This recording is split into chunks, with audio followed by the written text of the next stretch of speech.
Hey everybody, welcome to the vlog / channel, Happily Hester After. I'm glad y'all can make it. I'm dressed up snazzy today, because it's Easter, right? Boom, boom, boom. It's Easter. And it's important today because me and my wife are at our lake. You can show them the lake.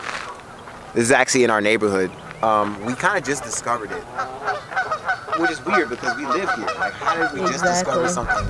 And we live here, we pay rent here, right? But we had to come out and record. Right. And so the reason why I thought it was interesting was because we're paying and we're a part of something and we don't even know it's there, right? So the question of like why I'm a Christian, why me and my wife are Christians is an interesting one because it's a lot like the fact that we live in an apartment with a beautiful lake but we never saw it until we decided to go down a path and make a left, and then here we are, right? And then we decided to keep traveling down that path, and as we kept traveling we realized that the lake was a lot bigger than we thought. Point being is that Christianity, the way I see it, the relationship that I have with Jesus and God is one that is a path that I continue to travel on, and I see it's a lot bigger and a lot wider than I thought it was originally.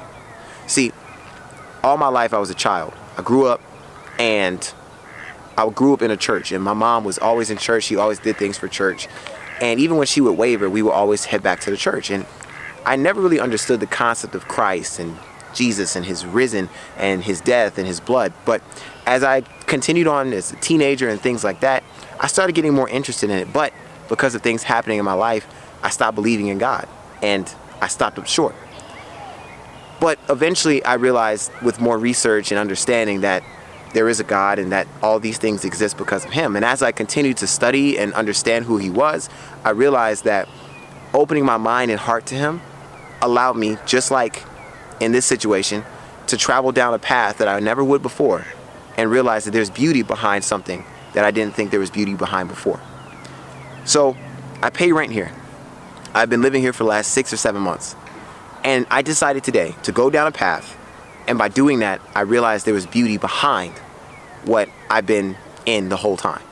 And in our life, there's beauty behind all the things we go through. There's beauty behind all of these tragedies and issues and our depression and our faults and our anxieties. There's beauty behind it. And understanding that God hid that beauty behind your troubles so that you can go through your troubles and find it on the other side. That to me is so significant, and why we are Christians is because there's a path that we want to go down to find more beauty, to find more meaning in our lives. And some of you may disagree. Some of you may not be Christians, or you don't prescribe to that understanding or belief, and that's fine. But I do, and my wife does, for the reason that we want to explore what this world has to offer, and we believe through God we can do that. And once again, if you look at this lake one more time, you can see that there is a part of this world that we literally were missing. And it was right under our noses the whole time. Right around the corner from our house. Right around the corner from where we live, eat, sleep. And all we had to do was come down the beaten path. That's it. That to me is what Christianity is. So for me, when it comes to why I became a Christian, it's pretty much all about love. So when I first started going to church, I've been going to church since I was a little girl, but when I first started going to church, it was after I met Daryl, and he told me his mother was a pastor, and he told me that, you know, I had to come to church at least one time if we were going to date. So I remember going, and for some reason, even though I really only had to go that one time, I just found myself continuously going because I was learning things about God that I had never known as a child. You know, as a child, I was a Christian and I went to church because somebody told me to. By this time, I was in high school. I was, you know, finally able to understand some of the stuff that I was learning. And I realized, you know, there's so much that I don't actually know about God. And I realized that there were so many pieces of me that were broken and that were empty and that were just loveless, and I didn't even know it.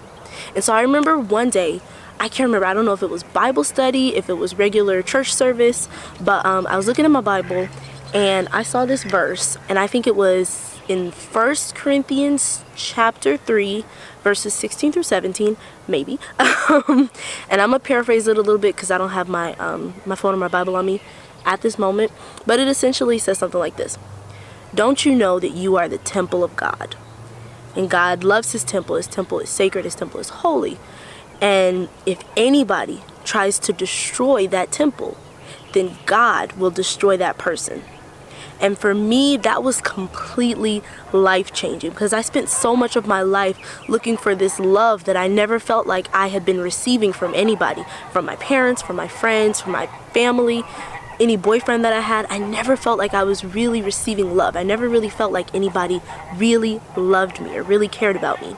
And when I heard that verse, when I heard that God loved me so much that he would destroy anyone who even tried to destroy me, I was just like, that is what love is. And I became a Christian because I finally knew and understood what real love was. And that is how I'm able to love myself. That's how I'm able to love my husband. And that's how I'm able to love God above anything and everything else. And thank you guys so much for watching. And we just want to make sure that all of you out there had a safe and happy Easter and Resurrection Day. And we want to hope and make sure that you understand that we here at Happily Hester After want to make sure that you always live your best life. We thank you so much. Honestly, we do. Okay? And we hope you guys have a great day. God bless.